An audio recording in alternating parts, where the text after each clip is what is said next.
Very good evening to you and welcome to Primetime News, coming to you live from the newsroom here in Colombo. I'm Stephanie Lazarus. And I'm Sandro Ferdinando. Minister of Finance Ravi Karanayake says the coming few days will be crucial. What is the minister referring to? Details later on the news, but first let's take a look at your headlines. Expert advice not considered in disaster management in the recent past, a statement from President Sirisena. Former Minister Vimal Veeravansa before the Police Special Investigation Unit. Shashi Veeravansa remanded until the 25th. CID informs court that she possessed 2 NICs. Lands allocated for motorsports in Hamadar handed over to the public. Pandemonium outside a Mali court. Former President Mohammad Nasheed is dragged into court by police.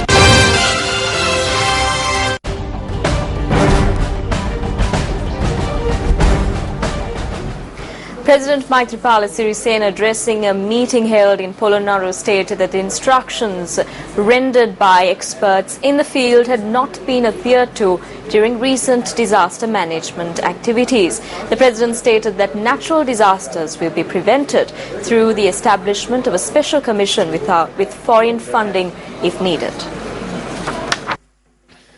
The distribution of compensation to families whose houses were damaged in the recent floods in Polonnaruwa was held at the Pulasti Buddhi Mandap today. Compensation was distributed among families from 393 households destroyed in the floods, as well as to 1,034 families whose houses were damaged. It is the duty of every politician and government officer to fulfill the requirements of the public, and the most important of this is to help the public when they are faced with trials and tribulations. After observing incidents that occurred in the recent past, I came to realize that the reports published by experts in this regard had not been taken into consideration at the time. Specialist reports had not been implemented. In some cases, the situation had been studied and examined, but the relevant decisions pertaining to it had not been implemented. We will extensively examine this under a specialized team and then take steps to protect the public from such calamities.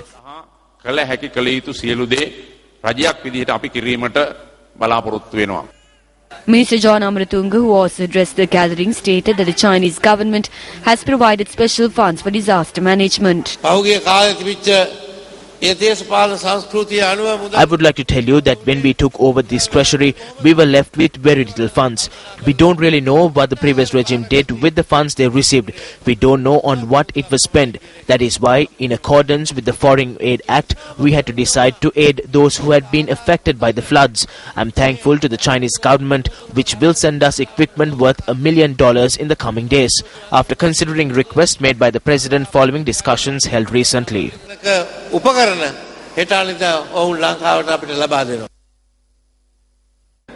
a developing story, the wife of former Minister Vimal Veeravansa, who was placed under arrest last evening, has been remanded until the 25th of this month.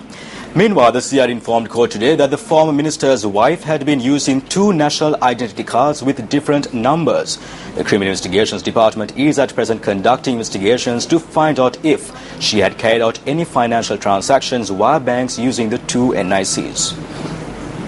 The wife of former Minister Vimal Veeravansa, Shehasa Udyanti or Sashi Veeravansa, was arrested yesterday whilst receiving treatment at a private hospital in Malabe. The CID made submissions to the Colombo Chief Magistrates Court today. The Criminal Investigations Department had presented a motion to the Chief Magistrate Gihan Pilapitiya today, citing that she had forged her birth certificate and her passport. Meanwhile, the 2 numbers of the NICs used by Sashi Veeravansa were produced to courts today by the Criminal Investigations Department. Responding to the CID's request for Sashi Veeravansa, who was in hospital, to be produced in court, the magistrate noted that courts should be informed of the reason of her hospitalization via a report from the Judicial Medical Officer. The JMO had conducted an examination of Sashi Veeravansa this evening. She was arrested yesterday under Section 45 of the Immigration and Immigration Act for improperly possessing a diplomatic passport. A judicial medical officer examined her today. Following examinations by the JMO and other specialist doctors, a court order was issued. The CID is conducting further investigations. Meanwhile, the Special Investigations Unit at Police Headquarters recorded a statement from former Minister Vimal Weerawansa today. The statement was recorded over a complaint lodged by the Mayor of Kaduwala G.H. Buddhadasa that the former minister had held an illegal procession during campaigning for the 2011 local government elections. I was called here to the Special Investigations Unit of the CID today to make a statement over a complaint that was made in 2011. So I made my statement before them. They may call me up again. This is one complaint and that is another. These are two separate complaints. There is one complaint against my wife and one against me.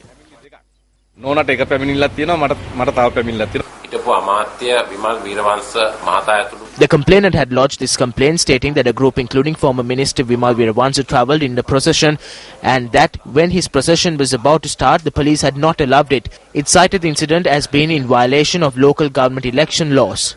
Several days ago, he had called for this to be re-investigated. Thereby, the Special Investigations Unit at Police Headquarters has launched an investigation.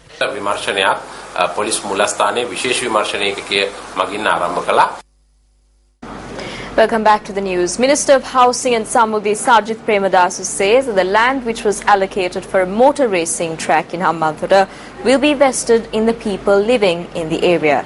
The minister made this statement while addressing a meeting organised in the Tissa Maharama area.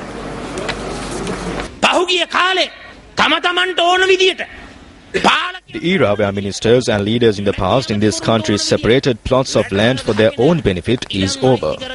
Several acres of land had been allocated for a racing track in Hambantota. We will be taking measures to donate these lands which were used for motor racing and to drive around their Lamborghinis among those persons who have no lands.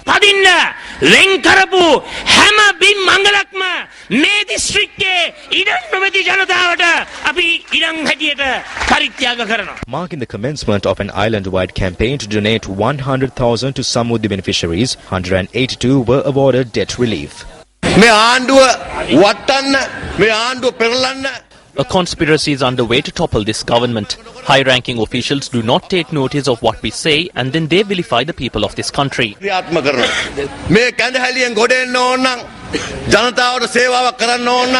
I state that come the general elections in April, we will need to win a total of 113 seats from the UNP and the UNP government needs to be formed.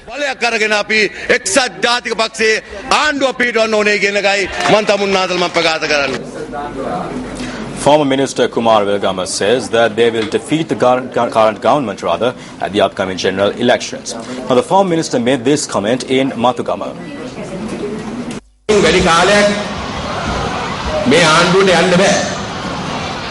This present government cannot be in power for long. Parliament will convene next week, and if we arrive at a decision that we do not want the present government in power further, we can defeat this regime and take over control.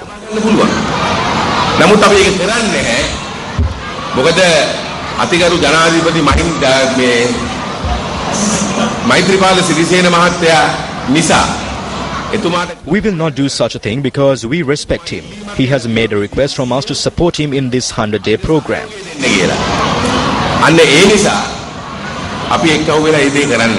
The former minister made this statement at an event held to distribute stationery items to school students at the Mathugama auditorium. Speaking at an event held yesterday, Dr. Harsha De Silva, Deputy Minister of Policy Planning and Economic Affairs, made a revelation regarding an agreement which had been signed by the former governor of the central bank without the approval of cabinet. Dominic Strauss-Kahn had signed an agreement with Ajit Niwad Cabral, the former governor of our central bank. This agreement was not signed and approved by cabinet. Through this agreement, a cheque has been made out to pay for Dominic Strauss-Kahn's lawyers in his sexual offences case, and an agreement had been reached to pay out $750,000 of your money for his fees.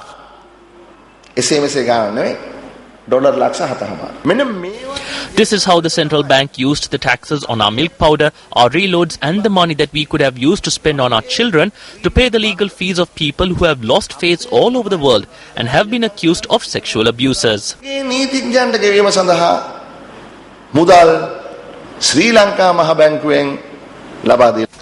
Deputy Minister Ran Wickramaratne also spoke at this event organised to distribute goods to several community organisations in the Devilla Mount Lavinia municipality. It is not suitable to belittle with the law. I take this opportunity to say to the IGP that when people belittle the law, they are in fact belittling the police as well. The law must be enforced strictly and not only on the say-so of politicians. If the IGP is not enforcing the law and the people lose respect for the law, then we will face a major problem in our society. You may change the law or the constitution within 100 days, but a corrupt culture cannot be changed in 100 days. All we can do in 100 days is to establish the framework.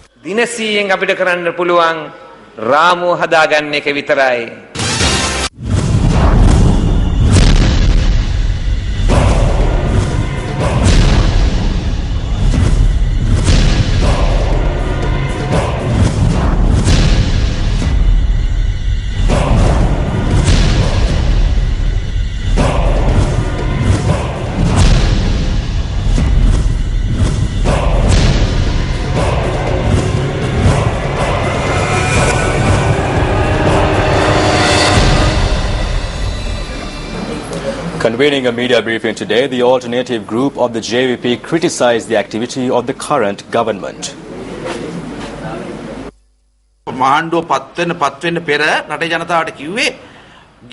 Before the government was appointed, it told the people that ministers and presidential secretaries in the previous government had committed major theft.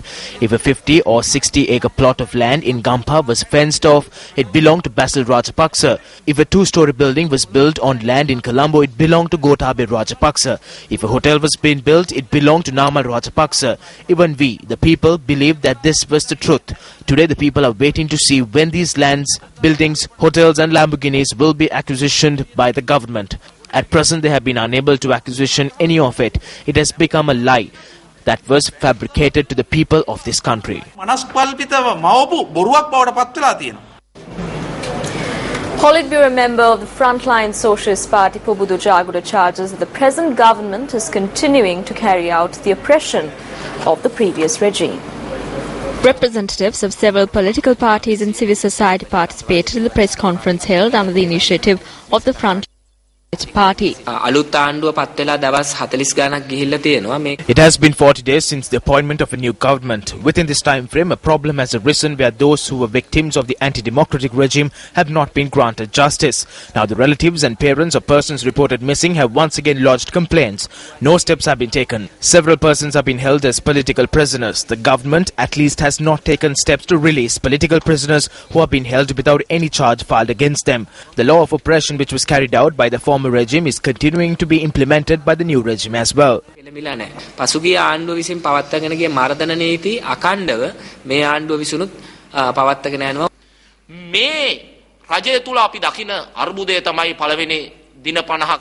The crisis we witnessed in the new regime is that with the completion of the first 50 days, they tend to drift away from the respect rendered towards their promises. Every person in the country is requesting for the arrest of perpetrators. Though this has been spread through word of mouth, this has not been proved through action. This is clearly evident. Individuals responsible for large-scale theft, fraud and corruption are still at large and are continuing to live independently and travel overseas at their whims and fancies. Amidst all these, files have gone missing. It is very clear that various corrupt individuals are engaged in striking deals with the government. ඉතාම දූෂිත පුද්ගලයෝ ආණ්ඩුවත් සමග deal දමා ගැනීමේ ක්‍රියාවලියකට මේ වන විට පෙළඹෙමින් තිබෙනවා.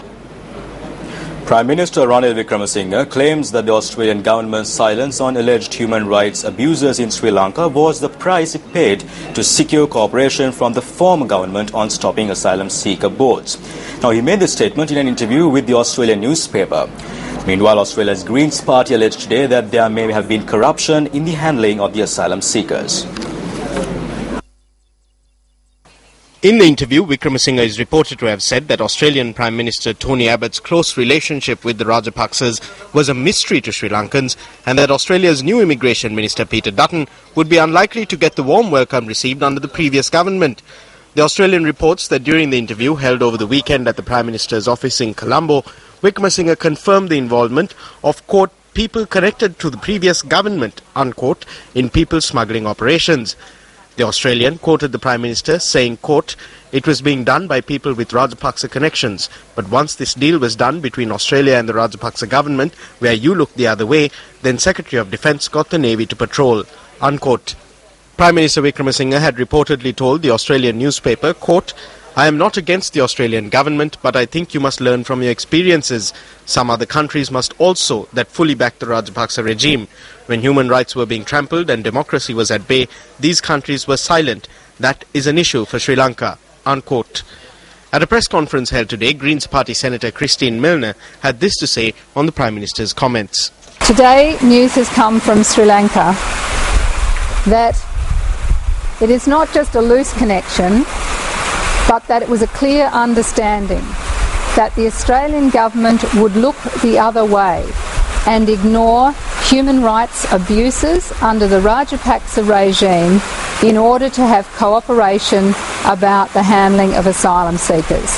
It's also very clear that people high up in the Rajapaksa administration were involved in corruption when it comes to the handling of asylum seekers.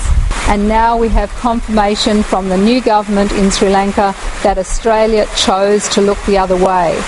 What an indictment of a country like Australia, where we've always stood up for human rights, that we made a deliberate decision on the basis of domestic political popularity to look the other way and allow a disgraceful regime like the Rajapaksas to continue to torture people, to disappear people, to take away their land. It is absolutely appalling. We really need to reflect on what does Australia stand for in the world.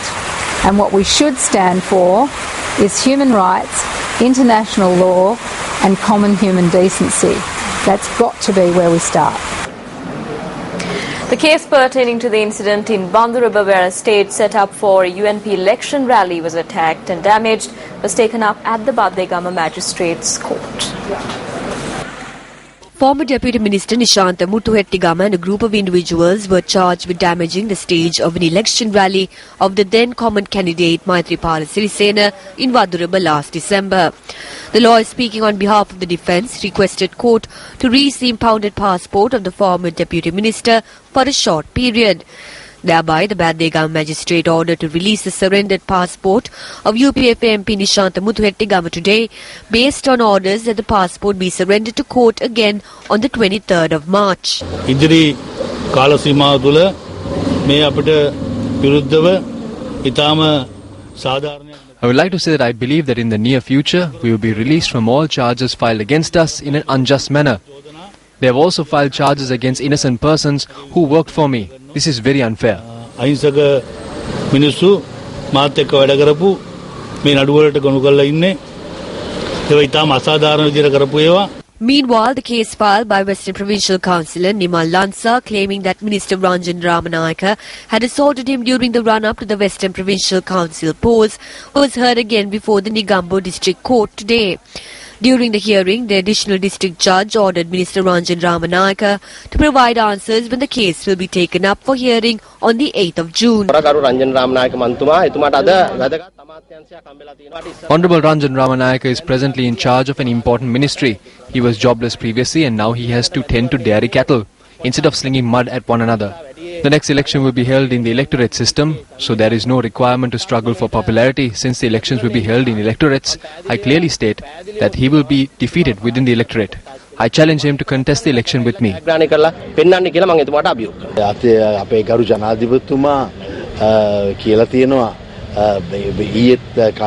මීගමුවට ඇවිල්ලා නුගේගොඩ රැස්වීමට ගිය කට්ටියට අවවාද කරලා තියෙනවා තරේ.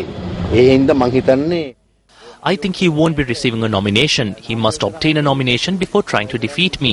It is a whole lot better to tend to dairy cattle instead of dealing drugs. If I could sell milk in Negombo, I believe milk is a whole lot better than selling drugs. මම හිතනවා ඒක මං හිතන්නේ කවුරුද දන්නවා ඇති කුඩු වලට වඩා කිරි හොඳයි. Minister of Finance Ravi Karunanika met with British High Commissioner in Colombo, John Rankin, this evening. The meeting was held at the Ministry of Finance in Colombo, and according to our reporter, the focus of the discussion was investment cooperation between the UK and Sri Lanka.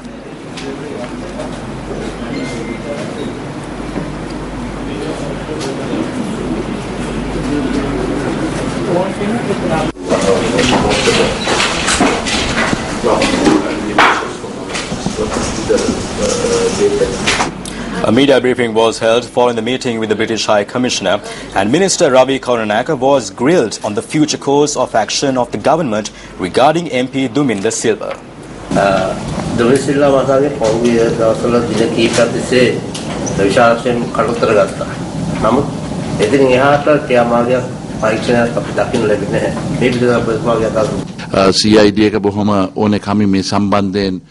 The CID is enthusiastically conducting investigations into this matter, and a large amount of information has come to light.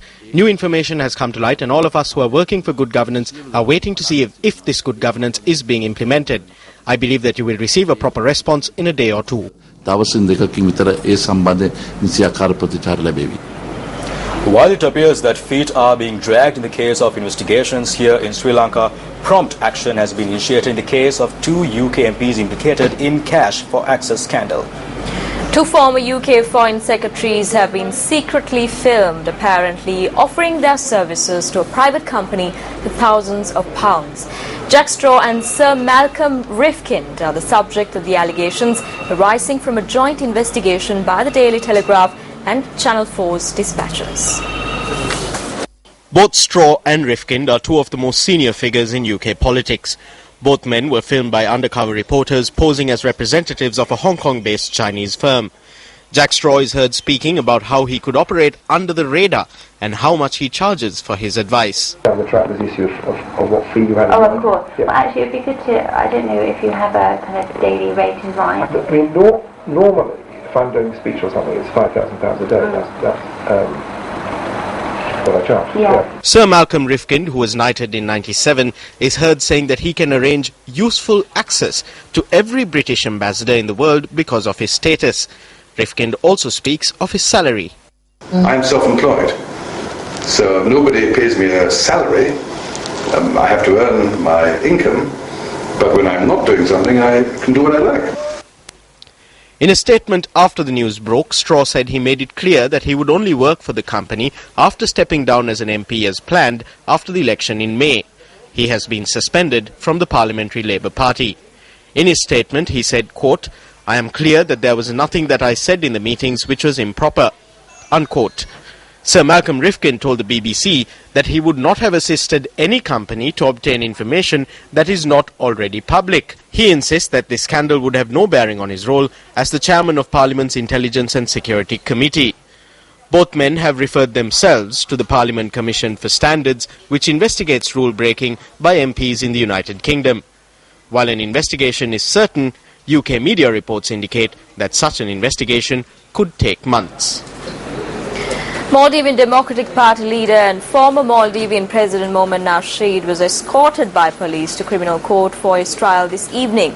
President Nasheed, along with some key members of his administration, faced terrorism charges for the wrongful detention of Criminal Court Chief Judge Abdullah Mohammed 3 years ago during his term as president. Newsfirst is in possession of images that were taken as police officers dragged the former president of the Maldives into the courtroom. Minutes before, Nasheed was seen smiling as he exited a prison vehicle and made his way to the courtroom entrance.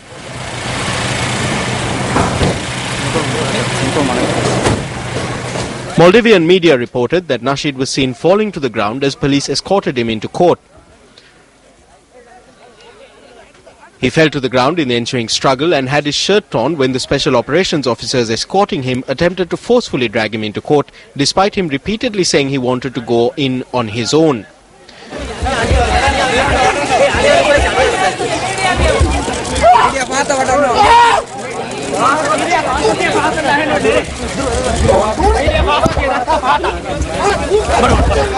Local media also reported that protests around the criminal court area got heated with allegations that Nasheed was brutalized when taken into court. Though some protesters still remain in the area, police have blocked the area where the court building is situated. Speaking to News First today, the Maldivian High Commissioner in Colombo, Zahia Zarir, spoke on the current situation. Our former President Nasheed, was arrested yesterday regarding a court case that has been ongoing for almost 3 years. The reason why he was arrested yesterday was because the court had issued an order to the police to present him to the court today. So at the moment, the court hearing is ongoing.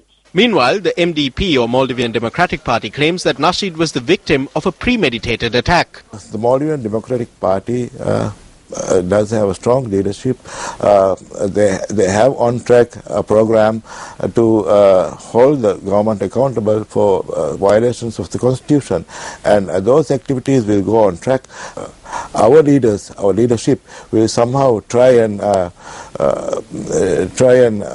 calm down fears and calm down crowds, and somehow try and avert uncontrollable confrontations in the streets.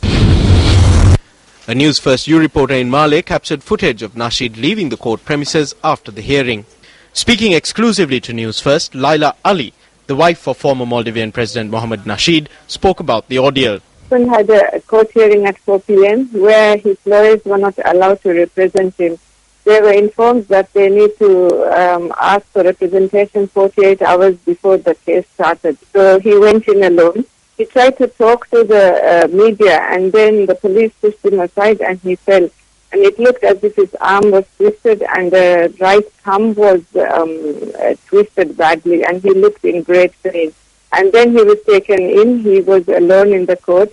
I'm told I was not there, when he asked for medical attention, and they did not let him see a doctor, and they took him back to his detention center. When I spoke to him about an hour ago, he had not been checked by medical staff till then. There's a lot of political activity going on, and his party, along with another party, they're all planning a very big protest on the 27th. The magisterial inquest of the habeas corpus case that was filed pertaining to the disappearance of 6 children and a father in Dehiwal in 2008 was taken up at the Colombo Chief Magistrate Court today. Now, the hearing was presided over by Chief Magistrate Gyan Pilapitia. The officers of the Criminal Investigations Department informed court that a considerable amount of precise evidence has come to light on the disappearance. They said that evidence has also come to light that the disappeared were detainees at the Trincomalee Navy camp. The relevant officers had also made submissions that the court will be informed as information had been revealed on the officers involved in the incident. However, the state lawyer who represented the Attorney General's department had requested the court through a senior lawyer to provide a later date to collect evidence, as he had requested for leave citing personal reasons. Thereby, the hearing was postponed until the 2nd of next month. The children had not kept in contact for 6 months after they were taken away. The children spoke only after 6 months. They contacted us while aboard a ship. They said that they were at the Trinco base. Day in and day out, we have been anxiously waiting for them. Shavindra Fernando is the legal advisor at the Navy. He is the one procrastinating the process, as he failed to appear today as well.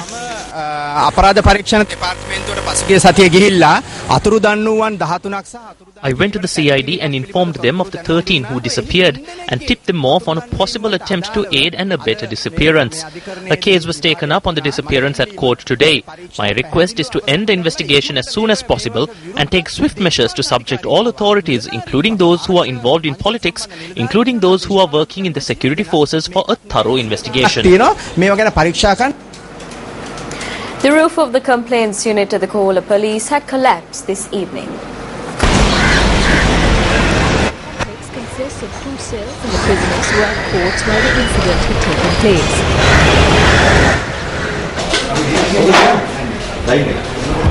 According to the police, no casualties.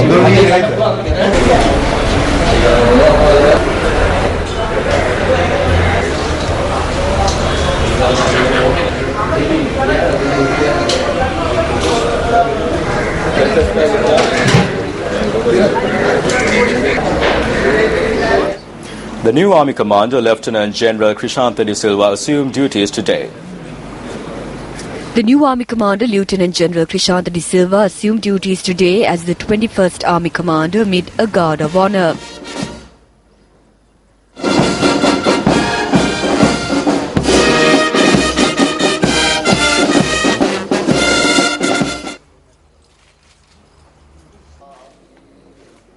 Prior to taking office, the new army commander engaged in religious observances. He is a highly decorated officer who boasts of a 35-year-long career in the Sri Lanka Army.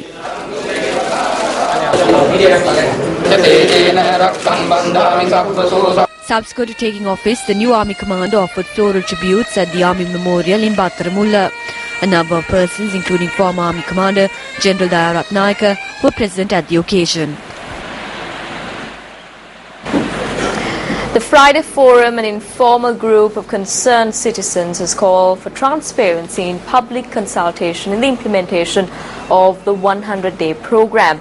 Issuing a statement today, the Friday Forum said it is concerned that focusing largely on accomplishing the 100-day program within the short time frame may risk overriding other aspects like democratic and consultative processes and stakeholder interests. It notes that to present key bills on the national drug policy, electoral reform and the 19th Amendment without even sharing them on the official government website would violate a basic democratic obligation in good governance. While welcoming the move by the government to hold a stakeholder consultation on the draft Right to Information Bill in a few days, the Friday Forum expresses the need to facilitate a broader consultative process as a series of contemplated legislation is of vital importance to enrich democratic governance in the country. UPFA Halila Pradesh Sabha member Mahinda Jayawardena has been arrested on charges of assaulting an individual. An individual, allegedly a relative of Jayawardena, had used profanity opposite the houses of residents in the area. Following the incident, the UPFA Halila Pradesh Sabha member had arrived at the scene and assaulted the residents of these homes. 2 persons sustained injuries following the assault, while one of the injured has been hospitalized at the Bandarawela hospital. Later, the Atampitiya police who arrived at the scene arrested Mahinda Jayawardena, who is due to be produced before the magistrate tomorrow. On the 22nd of September last year, the UPFA Halila Pradesh Sabha member Mahinda Jayawardena had acted in a similar manner and assaulted Newsfirst provincial correspondent Chandana Kurpuarachi while he was covering clashes between 2 groups in Halila Badulla.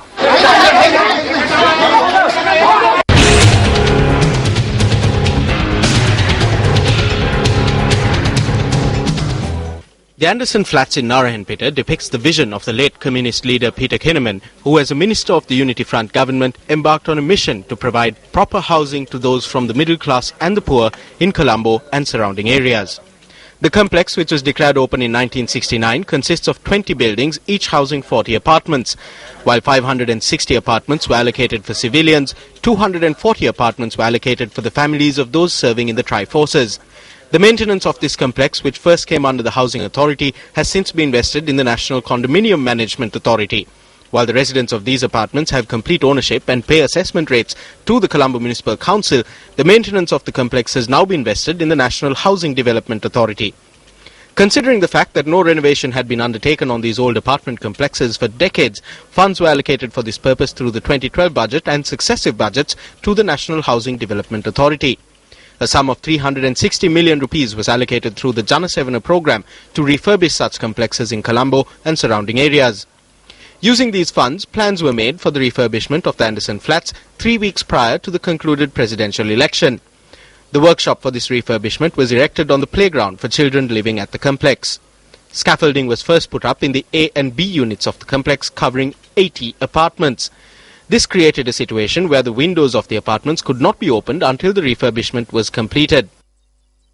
It has been 2 months since they said they were going to paint it. Nothing has been done. We cannot go inside or even open a window. It is very difficult to live in such conditions. The government has never conducted repairs on the Anderson Flats before this. It was the residents that undertook repairs.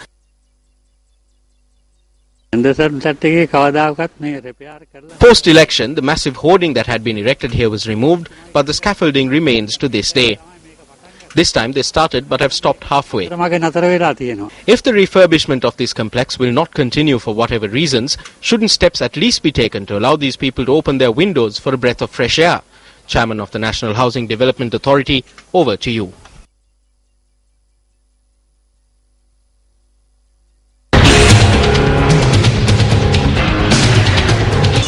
And with that, we wrap up Primetime News. I'm Sandra Ferdinando. I'm Stephanie Lazarus. It was an absolute pleasure having you with us. Take care and good night.